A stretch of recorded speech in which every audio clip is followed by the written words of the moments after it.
1960, suivante, suite à un livre fameux de Gérard de Sède. Donc Gérard de Sède a eu un peu écho de l'histoire des Bessonnières, et il a écrit un livre avec, intitulé L'or de Rennes. L'or de Rennes, Rennes le château. Et contre toute attente, ça a été un succès phénoménal. Alors ça a lancé un peu, disons, des vocations, si on peut dire. Alors tout le monde s'y est mis un petit peu à vouloir connaître cette histoire et à donner une interprétation là-dessus. Alors vous verrez lesquels après, parce que depuis, ça tourne les livres, les interprétations, qu'est-ce que c'est que cette histoire, qu'est-ce qu'il y a dans le sous-sol, bon, c'est quoi le secret, etc. Donc ça fait beaucoup comme histoire. Et ça finit par être connu dans toute la France, dans toute l'Europe. En Angleterre, on se passionne pour ce sujet. Il y a eu des émissions à la BBC faites sur Rennes-le-Château. Les journalistes anglais sont venus ici, ils ont logé à l'hôtel ici, ils ont rencontré tous les érudits locaux, etc., etc., etc. Ce matin, excusez-moi, il y avait un groupe de Colombiennes. Ouais. Parce qu'on pouvait penser que c'était des Espagnols. J'ai Ouais. parlé un peu avec elles. Ouais. C'était des Colombiennes. Et on vient de tous les pays, etc. Alors, jusqu'au jour où il y a eu le fameux Da Vinci Code. Alors là, quand il y a eu Dan Brown, le Da Vinci Code, je sais pas, 80 millions d'exemplaires. Alors là, bon, sensationnel. Ça traite un peu de l'histoire de Rennes du Château, ouais. Même si c'est très romancé. Hein. Alors, voilà un petit peu. Donc maintenant, qui n'a pas entendu parler de Rennes-le-Château, même si on n'y est jamais allé, qui n'a pas entendu parler de la Bessonnière. Alors, je ne vous ai pas demandé ce matin, mais qui vient ici pour la première fois? Ah oui, quand même. Ah oui. Ah ben, je suis surpris. Alors forcément, là, le paysage et les lieux doivent surprendre. Comme moi, quand je suis venu la première fois, j'ai dit, bon, l'église est comme ça, le Pic du Garage, c'est comme ça. Bon, etc., les lieux. Hein. Vous avez vu le paysage, indépendamment de l'ésotérisme. Hein. Le paysage est sans sens. Hein. Mon Ségur, c'est encore autre chose, etc., etc. Alors, forcément, il y a un intérêt. L'intérêt est multiple. Hein. Alors, il y a la région, il y a une histoire, il y a une histoire de trésor. Alors, quand il y a une histoire de trésor, on se dit, oh là là, qu'est-ce qu'on va découvrir, hein. Bien entendu, il y a des mystères. S'il y a différentes pistes, vous allez voir qu'il y en a qui brouillent volontairement les pistes pour pas qu'on trouve. Bon. Et à la fin, en gros, l'histoire, quand on la suit de près, qu'on lit beaucoup de choses là-dessus, c'est un vrai roman policier.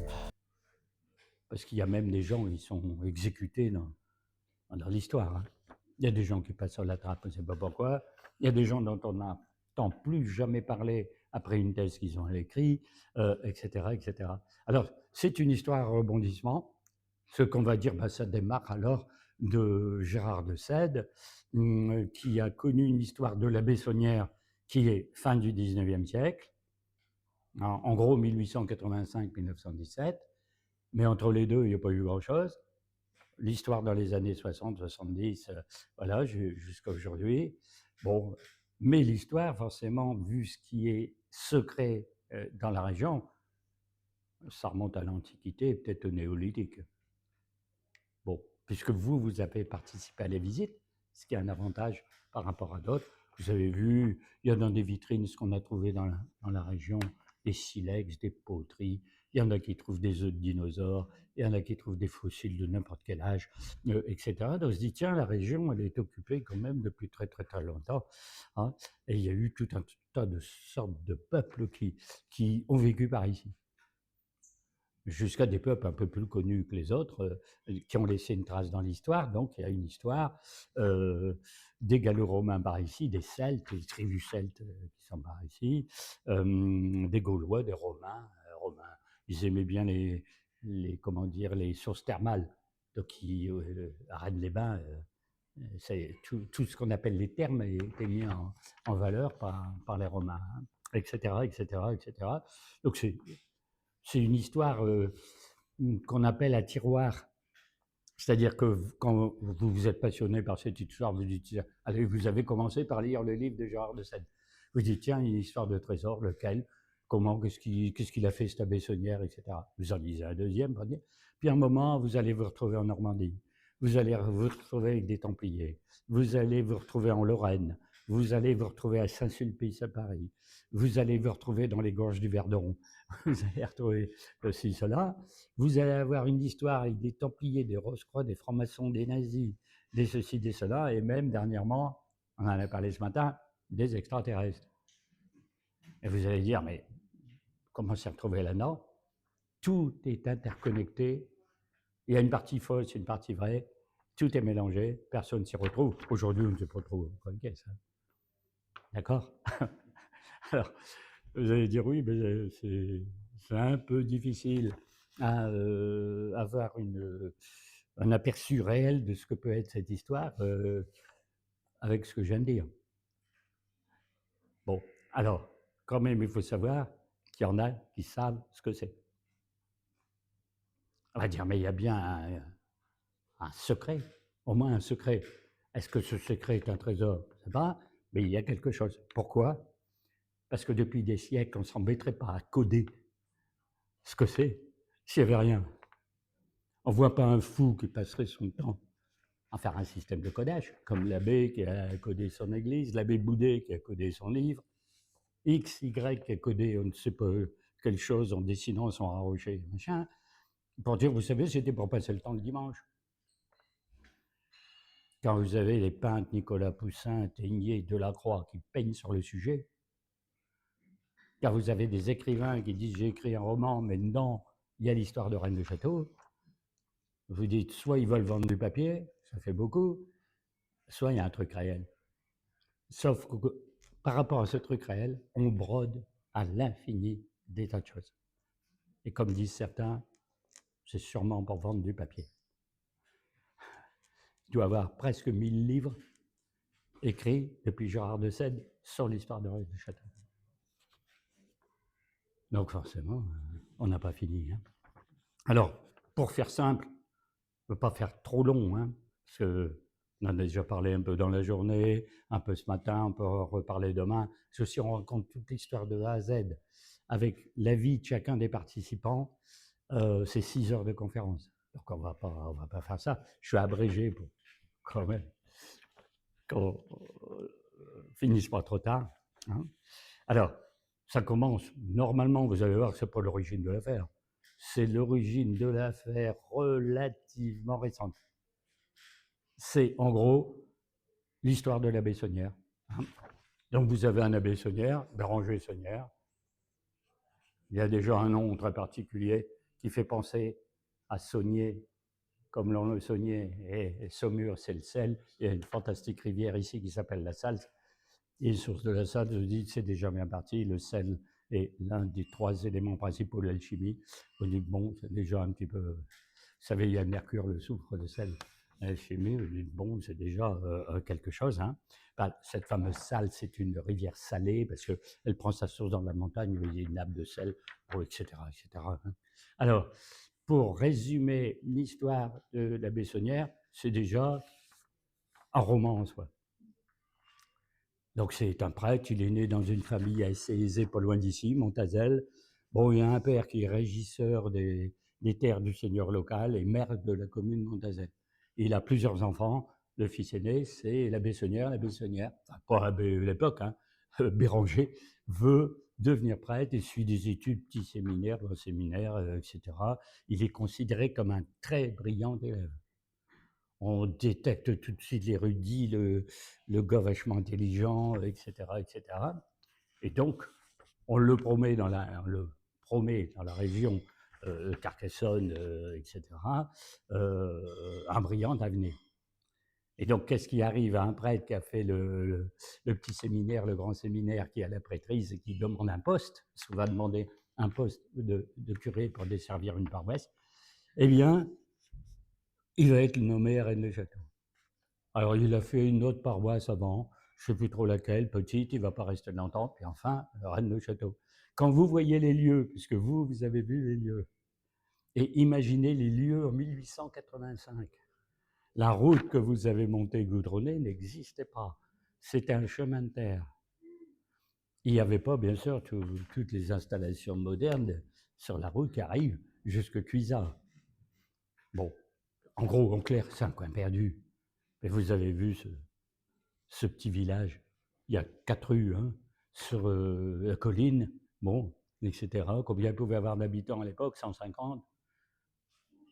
Bon, mais il faut bien que l'église, c'est à l'époque, on croyait encore beaucoup, il y avait les communions, il y avait les mariages à l'église, il fallait quand même qu'il y ait un desservant de la paroisse. Hein. Donc il est nommé là. Alors il y en a qui auraient dit, bah non, hein, je préfère Montpellier, je préfère Toulouse. Hein. Mais quand on commence, on a déjà peut-être à l'époque euh, une satisfaction d'avoir un poste. Hein. Alors, il va arriver, donc je ne sais pas par quel moyen il arrive jusqu'à sur l'église, et quand il arrive, c'est quand même assez curieux, parce que l'église est complètement délabrée. Elle est abîmée de partout, il y a plus de moitié de toiture, le presbytère est inhabitable. Donc il arrive, il voit ça, il dit mais je peux pas faire la messe là-dedans, et je peux même pas habiter les lieux. Donc il y a une dame du village qui s'appelle Madame de Narnaud, qui va l'héberger le temps qu'on lui retape le presbytère. Et il va faire la connaissance de la fille de cette dame de Narnaud, qui sera Marie de Narnaud, qui va devenir sa servante au début pour l'aider à faire la cuisine, le ménage, etc., et qui restera en sa compagnie jusqu'à sa mort, 1917. Et cette dame, Marie de Narnaud, mourra en 1953.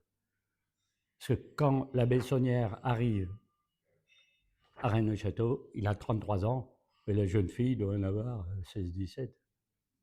Donc forcément, elle lui a survécu hein, très très longtemps.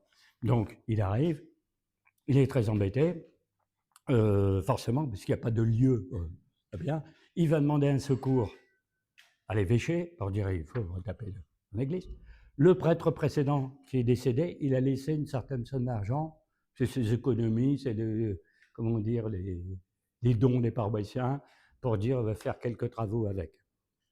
Bon, il n'y a pas grand-chose. Alors, à l'époque, il faut savoir que les églises et le clergé dépendent de l'État. Il n'y a pas de séparation de l'Église et de l'État. Donc, en fait, l'abbé Saunière, en tant que prêtre, est payé par l'État. Et on va demander au Conseil général de l'époque une somme pour refaire un bâtiment religieux. Pour accepter. Il y a une petite somme, hein. On ne peut pas faire grand-chose dans l'église, hein, etc. Il va finir par avoir un presbytère un peu retapé, avoir une église un peu arrangée, mais il va faire plein de travaux, mais au début, il commence des messes. Il va se passer quelque chose de très, très curieux. L'un des premiers sermons qu'il va faire en chair, il dit quelque chose contre la République. Donc c'est un prêtre, il est de la religion. Alors la République, à l'époque, à la fin du 19e siècle, très laïque, très machin, c'est la Troisième République. Hein. Et comme c'est la période électorale pour les élections des députés par ici, il fait un discours en chair contre la République. Alors forcément, il a été très mal vu par les autorités politiques. Qui s'est plaint au clergé? L'abbé Saunière suspendu. Dès le début. Bon, elle dit ça commence mal, c'est une forte tête, c'est ceci, c'est cela. Alors les paroissiens, on avait enfin un curé, il ne peut plus dire la messe, on lui donne quelques dons, et c'est là qu'il va recevoir des dons d'un peu de droite et de gauche. Parce que bien sûr, tous les monarchistes, tous les nationalistes, tous les gens hostiles à la République laïque vont dire, ben voilà un brave qui lutte contre ces rigolos, socialo-radicaux, machin, chose, etc.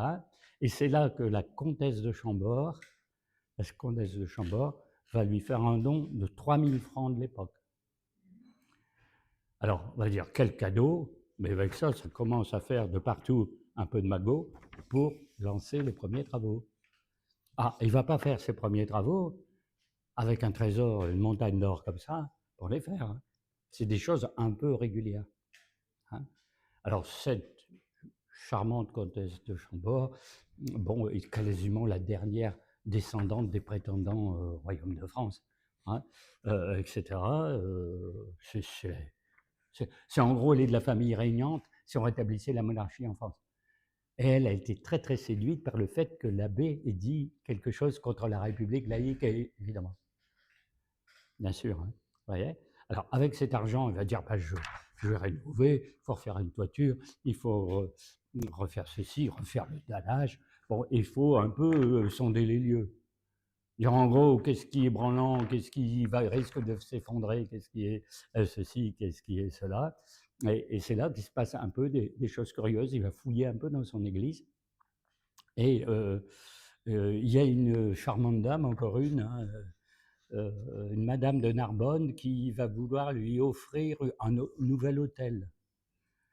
Donc elle va lui dire, voilà, j'ai pris contact avec le marbrier, machin, va vous envoyer un hôtel. Alors lui, il dit, bah, il y a un nouvel hôtel qui va arriver, bah, je vais enlever l'ancien.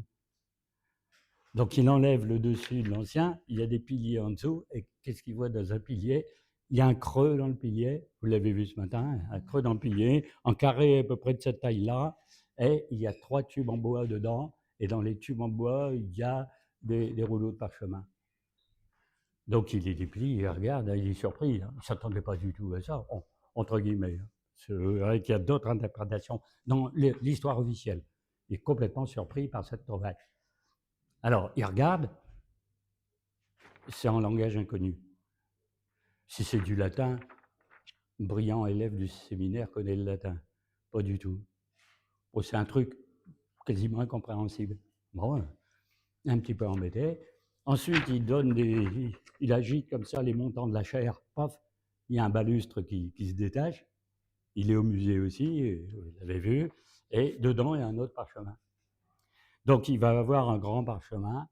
Il y a un des parchemins, c'est un grand parchemin, un petit parchemin, mais c'est pas du tout. Qu'est-ce que ça veut dire? Et qu'est-ce que ça fait là? Et depuis quand c'est caché? Et puis c'est invraisemblable, etc., etc. Alors, ils en parlent à son évêque, parce que quand on est là, il dit, ben, on va aller voir l'évêque, je ne sais plus si c'est celui de Carcassonne, de Toulouse, enfin, son supérieur hiérarchique, et il va lui dire, ben voilà, j'ai trouvé des drôles de choses. Alors, le gars, il n'en connaît pas plus que lui, mais il va dire, il faut aller à Paris, il faut aller voir des gens près de l'église Saint-Sulpice.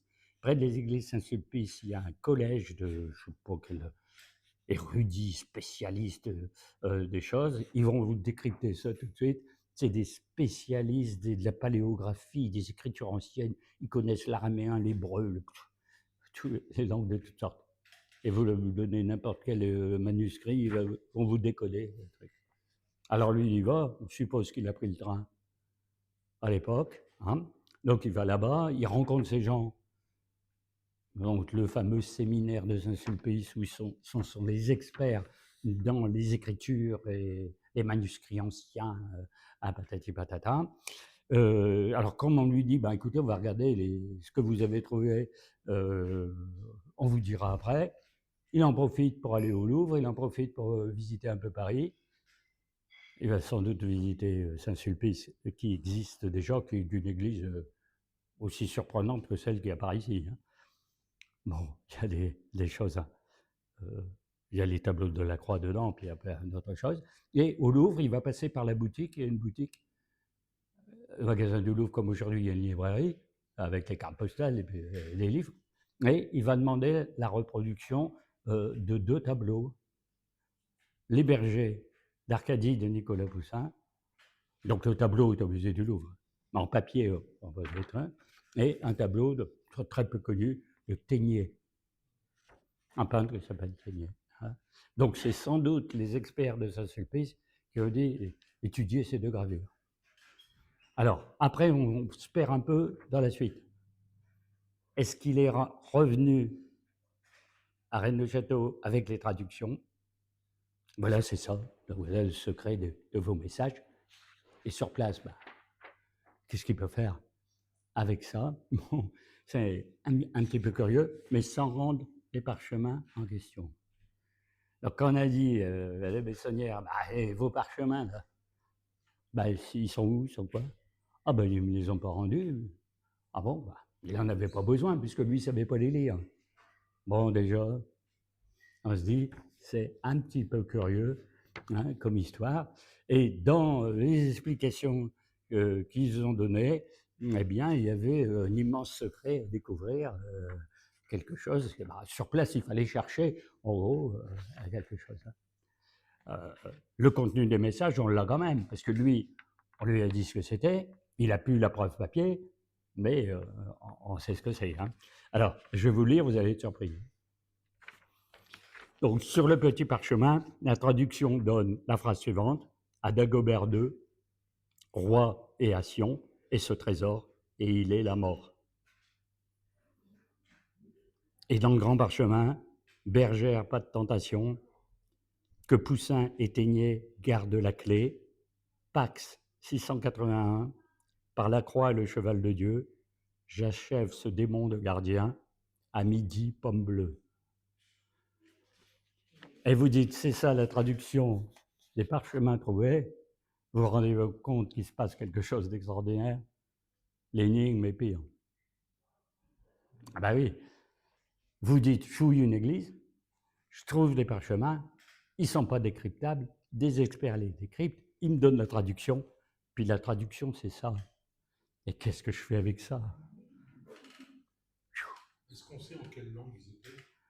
Alors, en fait, c'est très compliqué. C'est un texte très très ancien qui date, je raconterai après, qui date du 5e ou 6e siècle. C'est des passages de la Bible écrits en langue ancienne, mais qui peut être connu par les experts. Mais le texte est truqué.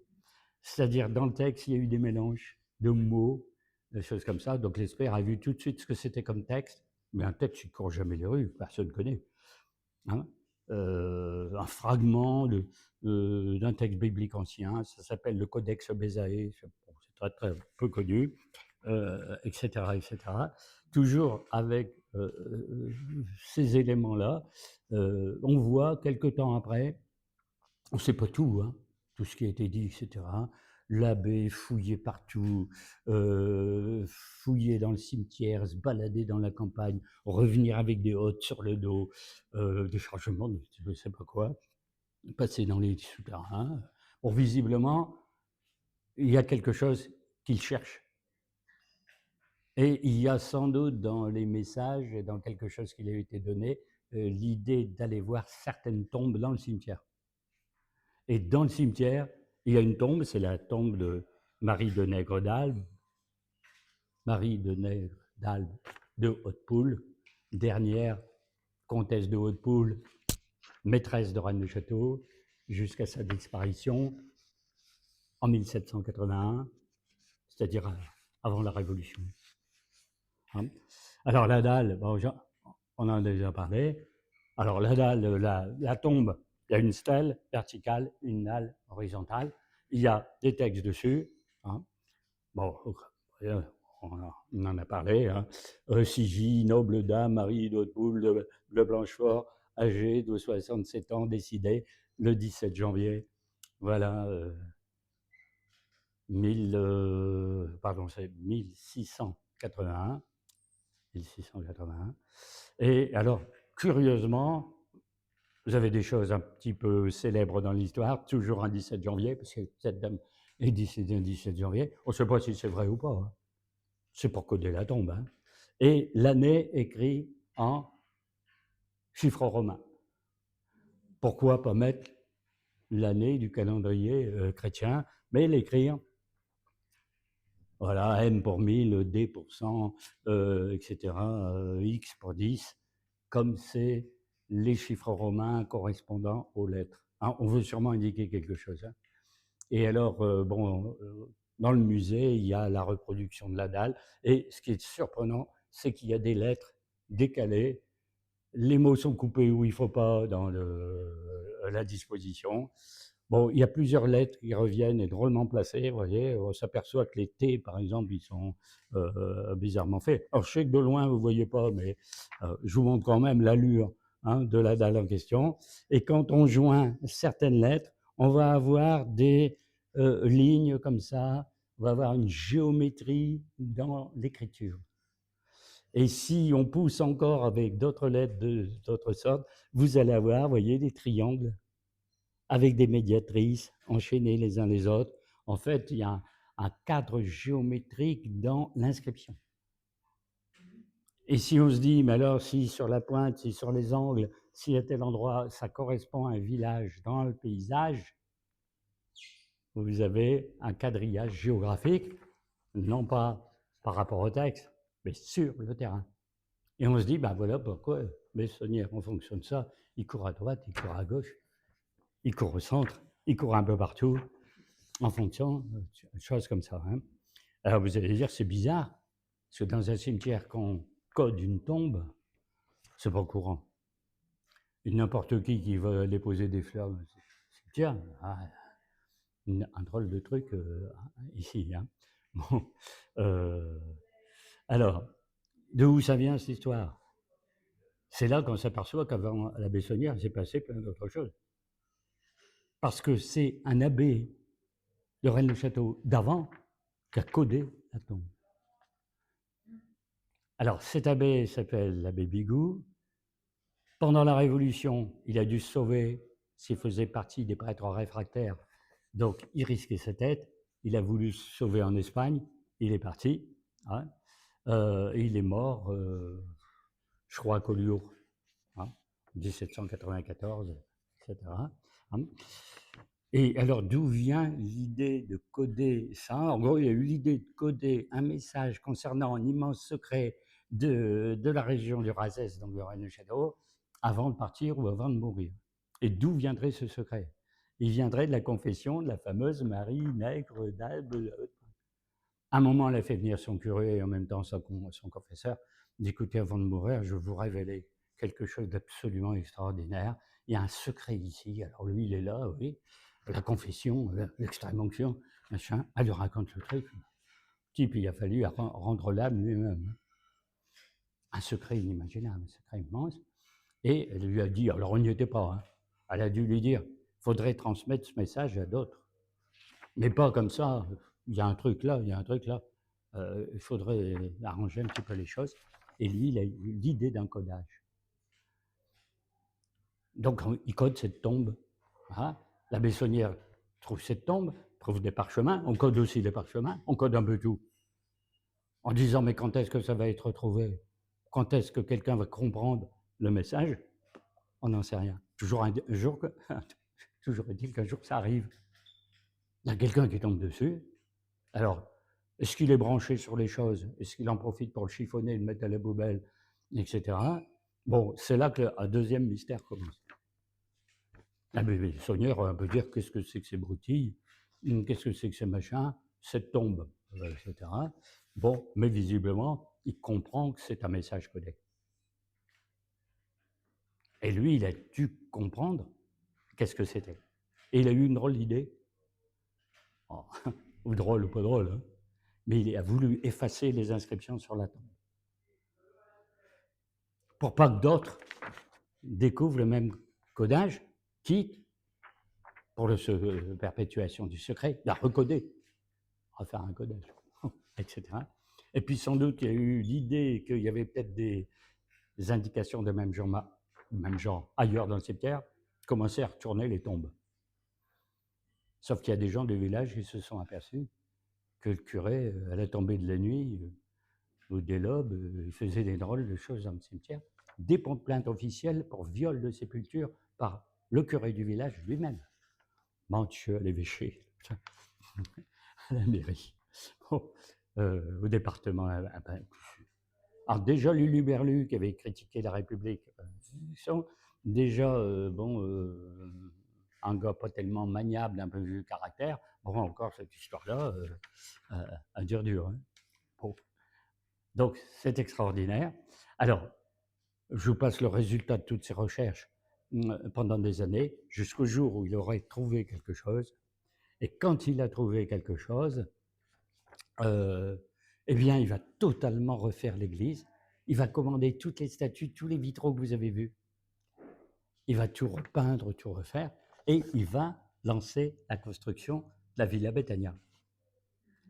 avec deux parcs qu'il y a derrière, un premier parc, un escalier, deuxième parc. Le belvédère, c'est le chemin de ronde, là, entre les deux.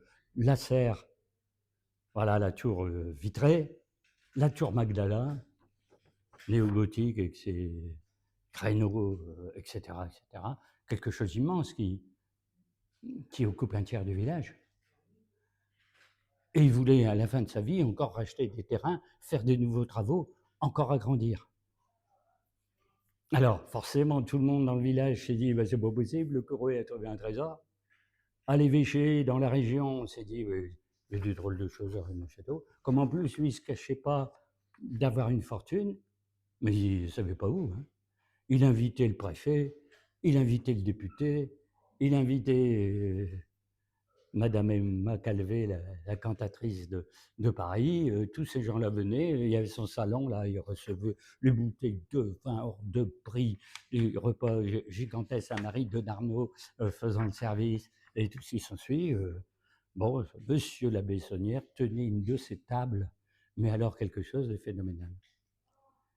Contrairement au brave petit curé de Rennes-les-Bains, l'abbé Henri Boudet, qui en savait beaucoup plus que lui sur la région, sur ce que c'est que le secret, et qui, lui, se gardait bien de faire le grand tralala d'un point de vue invitation.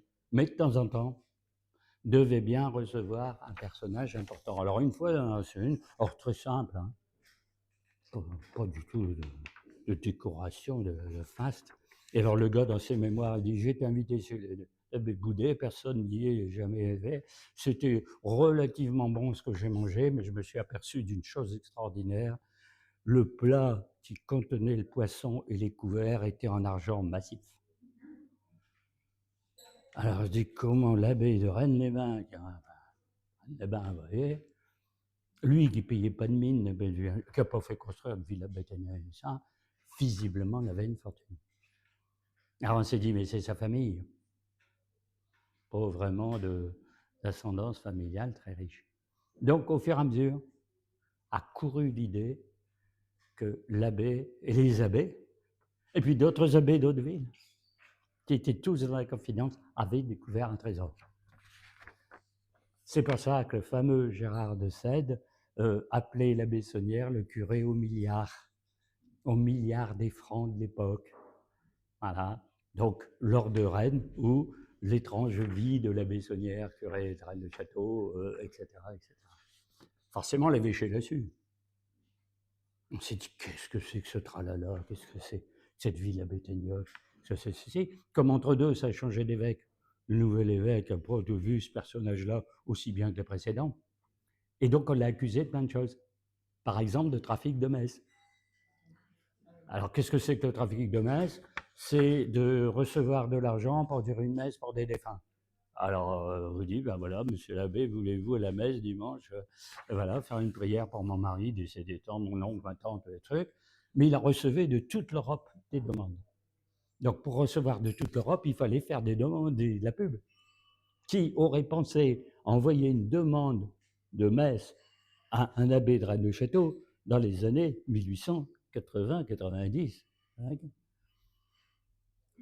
Alors, il y en a qui disent, c'est vrai, il y a bien eu des demandes de faire de messe. Alors, vous savez ce qu'on fait quand un abbé a ça, ou un curé, hein? J'ai 200 messes à dire. Enfin, j'ai 200 demandes de prier pour un défunt. Il ne fait pas 200 messes. Il fait une seule messe et il cite les 200 noms. Alors, on s'est dit, eh bien voilà son enrichissement. Eh bien, vous avez tout trouvé. L'histoire de trésor, c'est pour amuser la galerie. Sauf qu'il y en a qui ont fait un calcul. Tant de demandes de messe, tant de messes par jour, tant d'argent. Parce que les gens, ils avaient donné, allez, 10 francs à 15 francs pour une messe. Vous n'atteigniez pas 0,1% du prix de la construction. Et l'abbé Saunière, s'il avait dit toutes les messes en question, il aurait fait des messes pendant 250 ans. Donc, ça ne tient absolument pas debout. Donc, il a trouvé autre chose. Etc., etc., etc.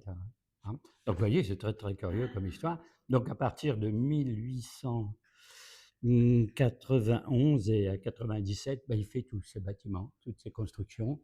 Et alors, Donc forcément, on conclut qu'il s'est enrichi d'une façon X ou Y, mais à un moment, il n'y a plus d'argent du tout.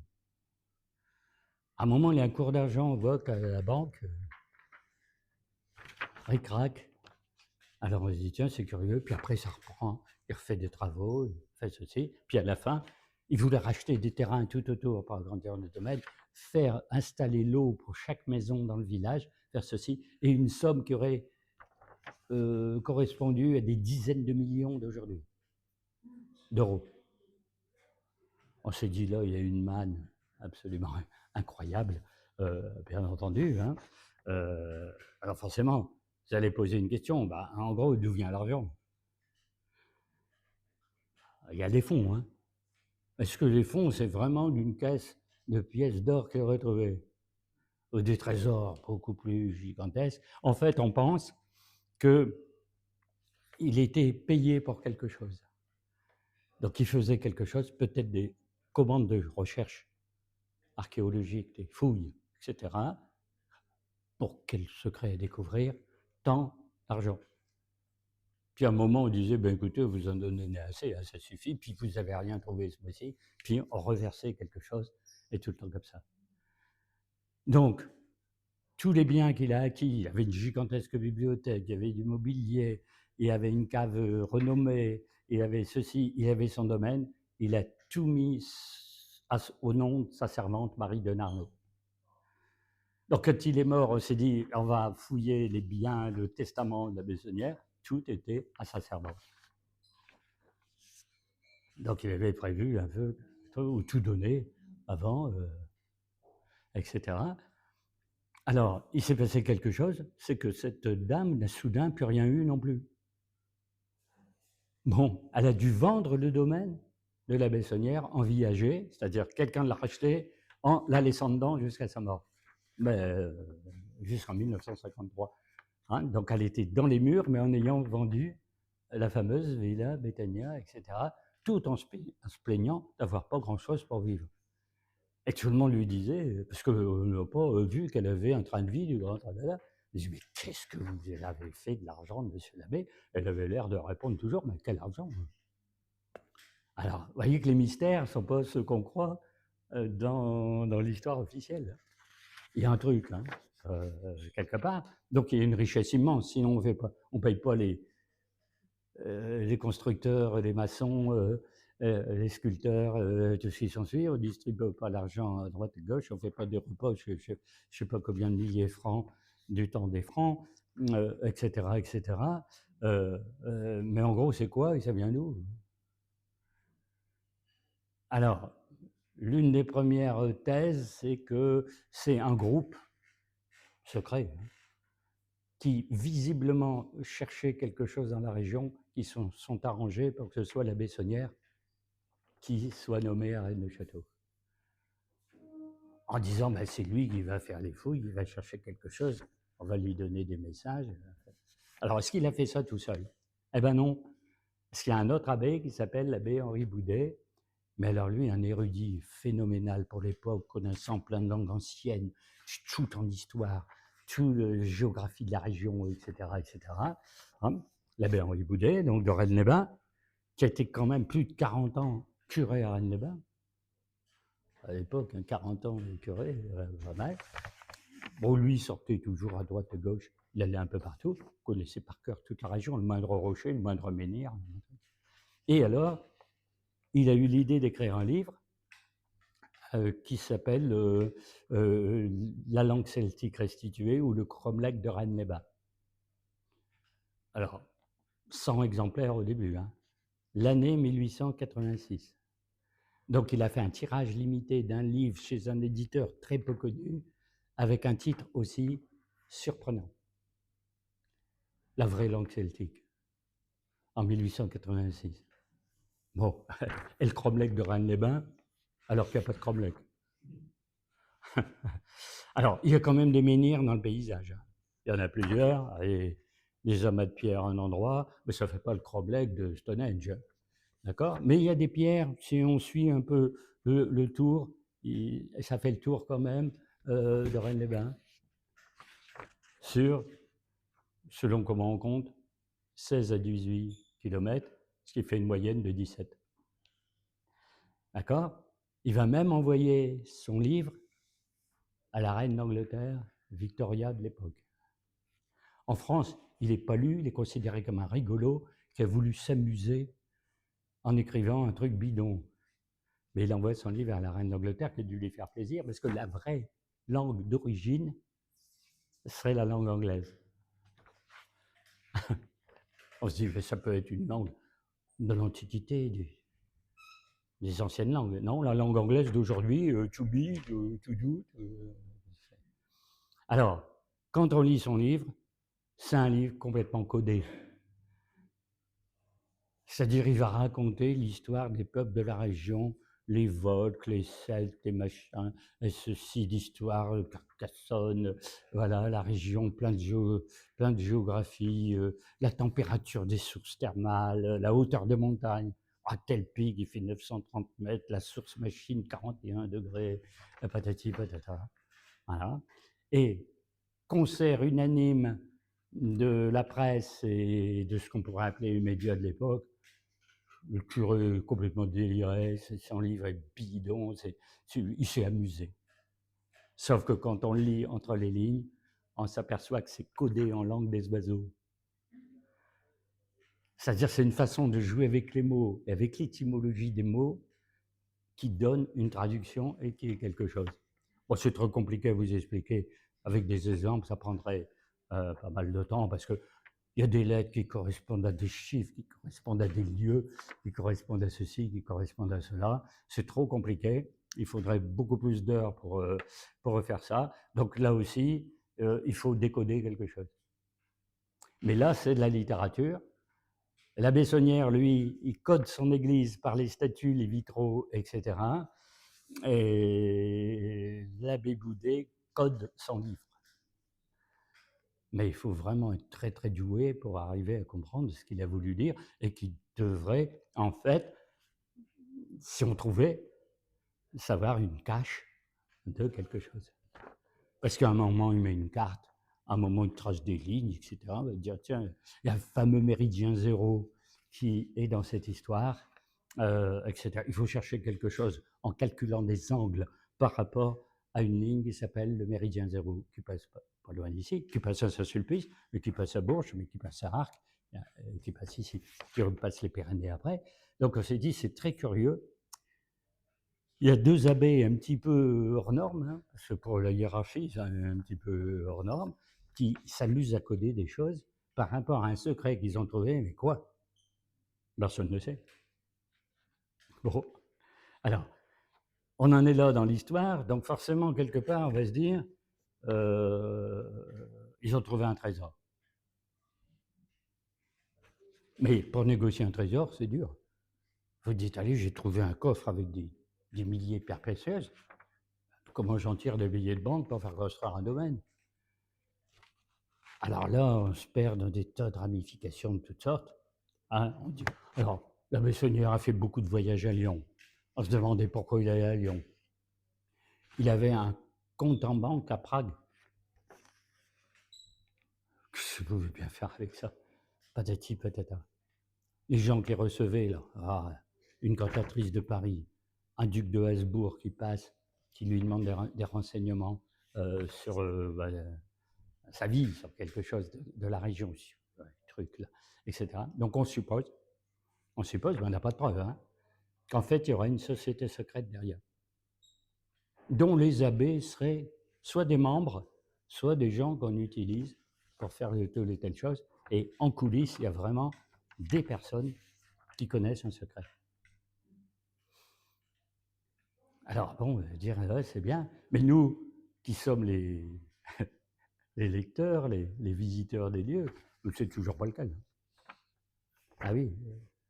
Et un trésor, ben le cas. Alors les trésors vont bon train. Il y en a qui disent, mais les Cathares qui s'enfuyaient, poursuivis par les chevaliers du Nord, ont caché leur or. Ben, alors on en trouve. Certains endroits, il dit, tiens, il y a une cruche et les pièces. Bon, les commanderies templières, quand les temples a été abattus, bon, etc., etc. Mais il y a des histoires absolument extraordinaire. C'est là que ça s'étend un peu partout. En gros, très longtemps, la thèse principale, ça a été le trésor des Visigoths. Alors, pour comprendre une histoire de Visigoths, de Mérovingiens et de tout ce qui s'ensuit, c'est qu'il y a eu un moment des Celtes dans le pays.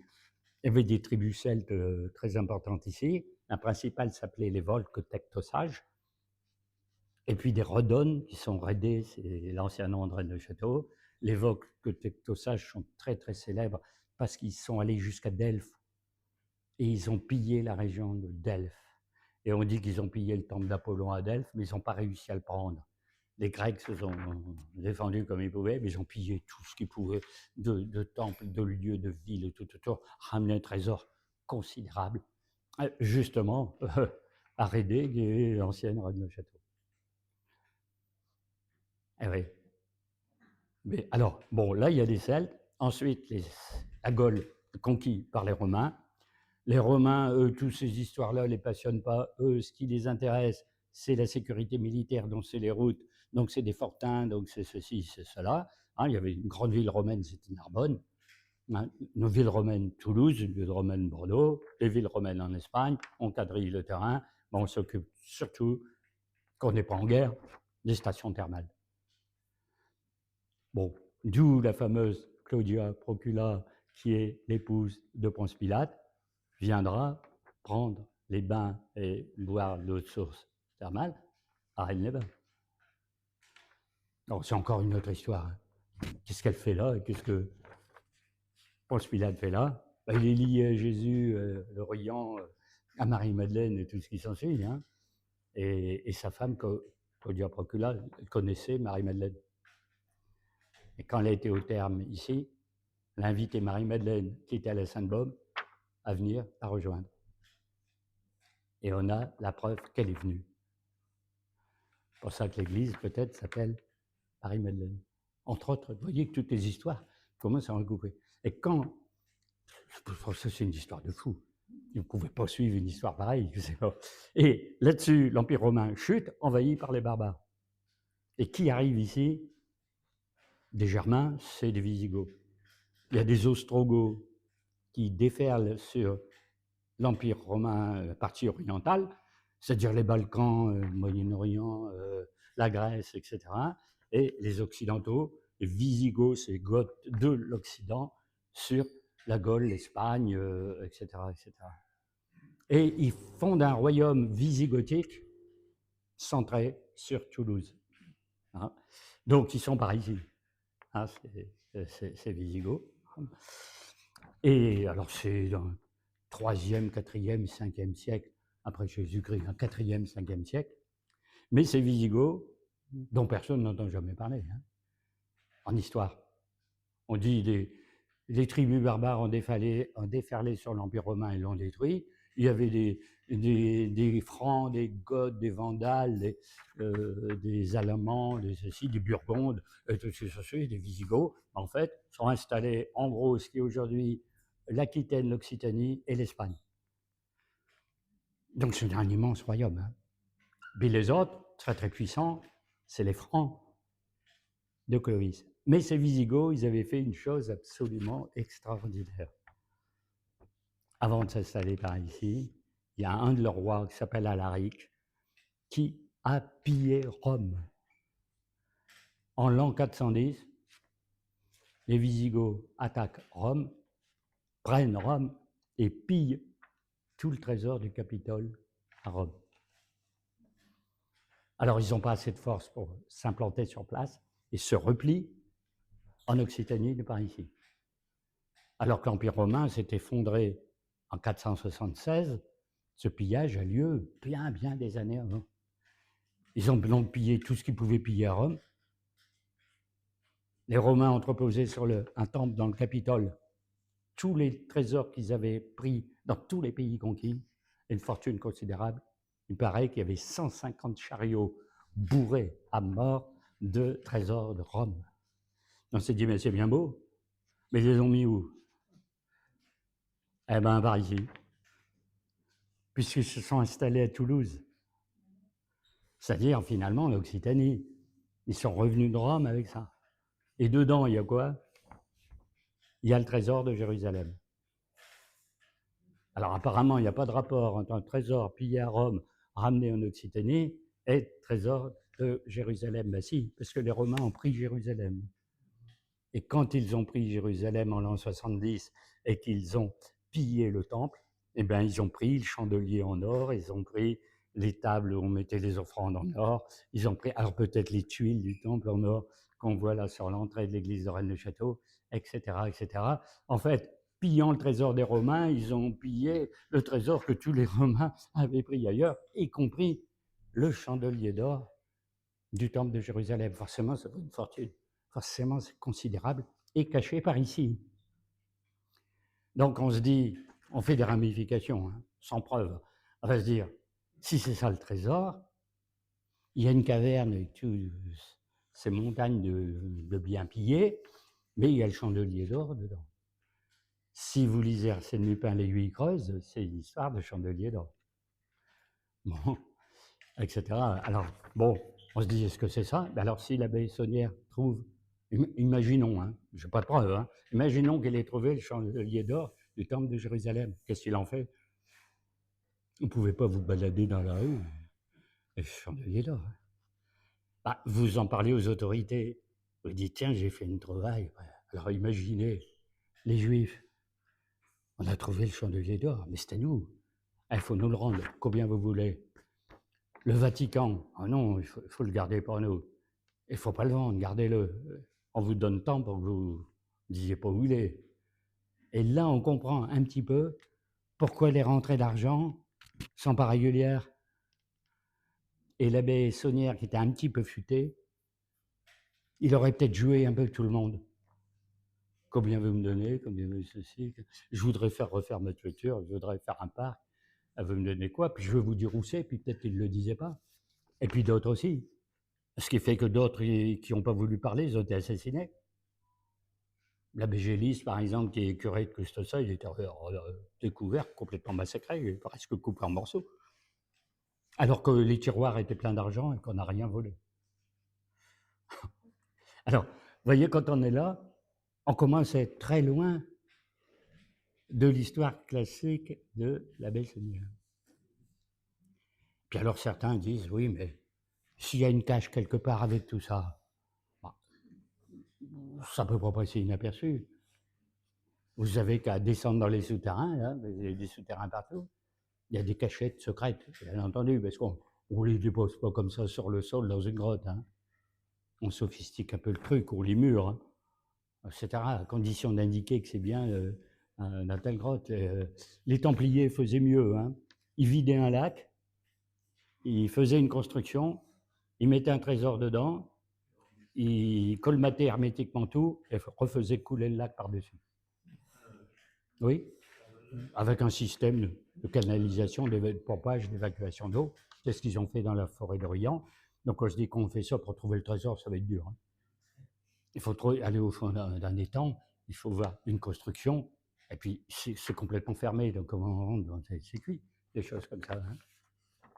Alors en parlant de Templiers, c'est dit, il y a une histoire de Templiers là-dedans, parce qu'ils étaient implantés dans pas mal d'endroits, partout. Hein. Ils avaient des commanderies dans toute l'Europe, il y en avait par ici aussi. Ils ont été bien sûr à Jérusalem. Hein. Ils avaient leur temple, c'est les chevaliers du temple de Salomon, comme par hasard. Oh, vous voyez, le fameux roi Salomon, bah tiens, et Ashmodée qui est le gardien du temple de Salomon. Parce que le fameux Ashmodée de Rennes-le-Château, là, il était au service du roi Salomon, qui lui donnait à garder son trésor. Parce que Salomon était un initié de grand pouvoir qui était censé avoir apprivoisé ce démon. Le mettre à son service, s'en servir. C'est pour ça qu'on dit ce démon de gardien dans le texte codé. Bon, alors qu'est-ce qu'auraient fait les Templiers sans raconter toute l'histoire des Templiers? En allant guerroyer au Moyen-Orient pour les croisades. Dans l'entre-deux des batailles, auraient fait des fouilles. Et ils auraient trouvé quelque chose dans les fondations du temple de Jérusalem. Alors, on ne sait pas trop quoi. Parce qu'il y en a qui disent l'Arche d'Alliance et des archives secrètes. Donc ils auraient ramené l'Arche d'Alliance par ici, débarqué à Collioure, débarqué l'Arche d'Alliance à Collioure. Collioure, c'est un grand port, c'est trop repéré, etc. Direction Rennes-le-Château. Jusqu'à un certain moment, parce que comme personne ne l'a retrouvé par ici, il a été évacué, il est remonté sur Chartres, il est remonté vers le nord, enfin, peu importe. Hein. Bon, peu importe, parce qu'on ne sait pas où il est aujourd'hui. Hein. Mais en gros, l'un des trésors serait l'Arche d'Alliance. Forcément, ça vaut une fortune. N'importe qui est prêt à donner n'importe quel milliard pour récupérer l'Arche d'Alliance. N'importe quel État, n'importe quelle société secrète, la franc-maçonnerie, machin, on a l'Arche d'Alliance, il est dans notre loge, il est chez nous, imaginez. Hein. Alors on n'a aucune preuve. Hein. Alors on dit toujours, mais vous avez qu'à faire des fouilles, vous avez qu'à, non pas envoyer un archéologue amateur, mais vraiment les services de l'État, 50 archéologues, 50 policiers pour les accompagner, vous ouvrez le terrain à tel endroit, et puis vous fouillez tout minutieusement. Eh ben non, ça ne se fait pas. On ne le fait pas, on ne cherche pas. Quand on ouvre un chantier, on le referme en disant qu'il n'y a rien à trouver. C'est l'histoire de Gisors, c'est ça. Il y a un gars qui était gardien du château de Gisors. À un moment, il a lu des livres en quoi il y avait une crypte secrète. Il a fouillé, il a trouvé une crypte secrète. Il a trouvé 12 coffres en plomb gigantesques d'un hangar. Il en a parlé aux autorités, venez fouiller. Les autorités vont dire, vous voyez une équipe de fouilles. Et puis après, on a eu, on ferme le chantier, il n'y a rien. Alors, très souvent, quand on entend dans l'histoire officielle, il n'y a rien, donc on clôt les fouilles. Vous pouvez être sûr qu'il y a quelque chose, mais il faut mieux pas savoir ce qu'il y a dedans. Ce qu'on dit que c'est des trésors des Templiers, des machins, etc. etc. Hein. Donc on est quand même à des histoires assez extraordinaires, trésors des Visigoths, mais qui sont en fait de Rome et de Jérusalem, trésors des Templiers, trésor de l'arrêt de machine qui a caché un trésor dans un coin avant de s'enfuir, etc. Trésor des Cathares, patati patata, et donc des tas de choses extraordinaires partout. Hein. Alors, on cherche, hein, les spécialistes des histoires de la Reine de Château cherchent un peu partout. Alors, ça doit être là, ça doit être là. Bouddha fait une carte, il y a une ligne qui croise tel endroit, le méridien zéro, c'est là, c'est sur le mont Cardouze et machin. Mais jusqu'à présent, personne ne dit j'ai trouvé telle chose, j'ai trouvé telle chose. Alors, il y en a qui ne se sont pas fatigués à chercher plus longtemps. Ils ont dit il y a peut-être une découverte sensationnelle, mais c'est peut-être pas un trésor. Ah. Mais thèse du trésor, comment tient la route. Hein. Par exemple, on ne sait pas comment Louis XIV a fait construire Versailles. Quand Louis XIV a fait construire Versailles, le budget de l'État ne pouvait pas le permettre. Les travaux étaient suspendus pendant un certain moment. Et ce pauvre Colbert a essayé de trouver de l'argent un peu partout pour financer les travaux. Puis soudain, le château, le parc, le machin. Et il y a eu un truc avec des monseigneurs et des hommes politiques de Paris, connaissant l'histoire du secret en tant que trésor, pour envoyer l'argent à Paris. À Louis XIV. Il était à Paris avant Versailles, ça a construit. Hein. Donc en fait, dans l'histoire secrète, mais l'histoire officielle veut dire que c'est des carabistouilles, Versailles aurait été construit par une partie, toute petite partie, du trésor de Reine de Château. Et c'est pour ça que son fameux intendant des finances, Fouquet, aurait été interné, soi-disant pour malversation, détournement d'argent, etc., mais parce qu'il ne voulait pas avouer d'où provenait l'argent. C'était le surintendant des finances à l'époque, d'où venait l'argent qui donnait. Hein. Mais on a des lettres de son frère qui était par ici pour montrer que, bon, on puisait dans une certaine réserve, etc., etc., etc. Hein. Alors il y en a qui ont dit, mais vous perdez votre temps avec toute cette histoire. Si un trésor il est même plus récupérable, et au fond d'un puits qui a 500 mètres de profondeur, il est coulé au fond d'un lac à l'intérieur d'une montagne, vous ne retrouverez jamais rien. Et puis tout a peut-être été dépensé, donc c'est carabistouille totale. Mais cet abbé Saunière qui a fait tout ce qu'il a fait, et tous les autres curés de la région ont bien dû trouver quelque chose. Eh bien, c'est des secrets d'État. C'est-à-dire, c'est des manuscrits qui racontent quelque chose que si ça se savait, cet univers qui disparaît complètement. Alors là, on rentre dans toutes ces histoires romancées de Marie-Madeleine, des Mérovingiens, des ceci, des cela. Hein. Alors, quand il y a eu ces Visigoths, la Gaule était occupée, la partie sud par les Visigoths, la partie nord par les Mérovingiens. Les Mérovingiens, c'est Clovis et les Francs. Et ces deux peuples sont rentrés en querelle. Clovis combattait les Visigoths. Et quand il a attaqué Toulouse, Clovis attaque Toulouse, capitale des Visigoths, prend Toulouse, les Visigoths s'enfuient, se réfugient à Rédé, prennent le château. Là, ils tiennent la forteresse. Hein. Clovis ne va pas jusque-là, mais il conquiert tout le reste. Et la rue devient fameux Clovis, roi des Francs, etc., sacré par l'Église. Hein, c'est le roi officiel. L'Église a tenu avec lui, car l'Église catholique a tenu avec Clovis contre les Visigoths. Donc il a eu un coup de main de tous les prêtres, tous les évêques, tous les relais possibles, bénis par le pape de l'époque, etc. Et pour quelle raison? Eh bien parce que les Visigoths étaient aussi des chrétiens, mais d'un culte déjà hérétique. C'est-à-dire par rapport à Rome, c'était déjà des hérétiques en tant que chrétiens. Bon, je vous passe le détail, c'est très compliqué. C'est un christianisme, arianisme, pestiféré à Rome, au dépend de la doctrine pure et dure, etc., qu'on dit c'est Clovis qui est dans la droite ligne. Donc l'Église tient avec lui et tiendra du coup avec tous les rois de France jusqu'au bout. D'accord? Alors, les Visigoths se replient sur Rennes-le-Château, se replient sur Narbonne, se replient sur Perpignan et se replient sur l'Espagne. Leur capitale devient Tolède en Espagne. Et là, Clovis, il n'y a pas assez de force pour passer les Pyrénées, combattre, etc. Donc il y a cette histoire-là. Et les Mérovingiens, de Clovis, c'est en gros 496 quand il est sacré jusqu'au dernier Mérovingien, c'est les années 681 et quelques, où la race mérovingienne va s'éteindre.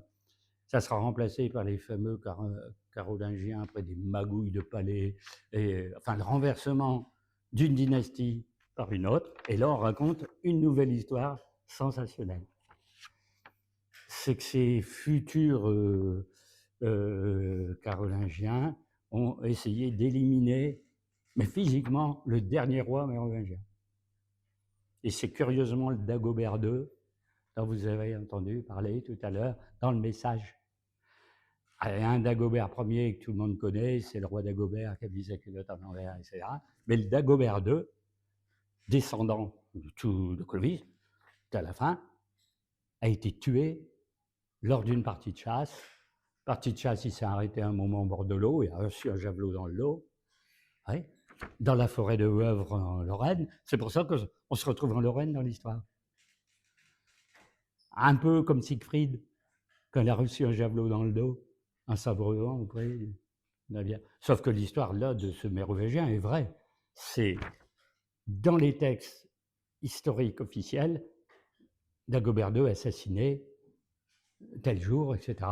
Je crois, 681 dans ces eaux-là. Et du même coup, les bourreaux, les exécutants, éliminent toute la famille. Sauf qu'il y a un bébé qui a 2 mois, qu'un chevalier emporte. Et le prend, les autres n'arrivent pas à le rattraper. Et il se réfugie où? Eh bien, par ici, à Rédé, dans le Razès, parce que dans cette famille de Mérovingiens avec une branche collatérale, il y a une Gisèle du Razès, qui est une parente qui va recueillir l'enfant. Alors il y en a qui disent, on n'a aucune preuve de ce genre de choses. La Gisèle de Rédé existe bien, mais cet enfant sauvé, écoutez, ça tient du roman, etc., etc. Bon. Toujours est-il que, bien sûr, si un enfant y grandit, si un enfant il se marie, eh bien, vous avez une descendante mérovingien par ici. mais qui ne se présentent pas comme tels. Nous ne sommes pas les descendants de Clovis, ils ne disent rien. On se dit, tiens, est-ce qu'il y aurait secrètement une descendance de mérovingiens par ici? Et je sais ce que vous allez dire. Qu'est-ce que ça peut faire? On s'en fiche qu'il y ait un... Sauf que c'est la première dynastie des rois de France, et que si on rétablissait la monarchie, c'est lui qui est le roi. Et pas un Capétien, pas un Bourbon, pas un d'Orléans. Ils sont considérés dans le domaine des rois de France comme des usurpateurs. C'est-à-dire la vraie dynastie est la première, celle des Mérovingiens. Alors s'il y a une descendance de Mérovingiens, éclipse tous les autres. D'où l'idée que peut-être ce qui a été payé, c'était des arbres généalogiques. C'est-à-dire la Bessonnière, j'ai trouvé des archives, j'ai la preuve qu'un tel est survivant, il y a un descendant de la dynastie, ben vous qui êtes des Bourbons, vous êtes liquidés. Ah, vous n'avez plus de prétention au trône. En clair, on ne peut pas les liquider, ils ne sont plus au pouvoir, mais vous n'avez plus de prétention au trône. D'où la comtesse de Chambord qui vient donner de l'argent à la Bessonnière, tu vois un prince des Habsbourg qui vient dire, alors, il y a des ramifications avec les rois des Habsbourg, le roi d'Espagne, etc., du Pays-Bas, pour tous les arbres généalogiques. Vous savez que les cousines qui épousent la grand-tante de telle ou telle branche, et puis ils sont tous plus ou moins liés, non, alors j'ai les preuves dynastiques. Alors là, combien se monnaie le parchemin avec des preuves irréfutables de descendance? Ah, ça existe aussi. Donc c'est un petit peu monnayable. Hein. Alors on dit toujours dans la légende que le président du conseil, Georges Clémenceau, quand même au courant qu'il y avait une histoire à Rennes-le-Château à son époque, c'est début 20e, hein, puisque Clémenceau était chef du conseil en 1914. Hein, dire amenez-moi le dossier de Rennes-le-Château. Donc il demande au service secret de mener le dossier de Rennes-le-Château. Il l'ouvre, il le lit. Les collaborateurs lui disent vous avez pris connaissance. Ils cherchaient, ils étaient intrigués, vous voyez, ça va. Alors il n'a pas répondu grand-chose. Il a juste dit il y a là-dedans de quoi faire sauter toutes les monarchies en Europe et toutes les républiques.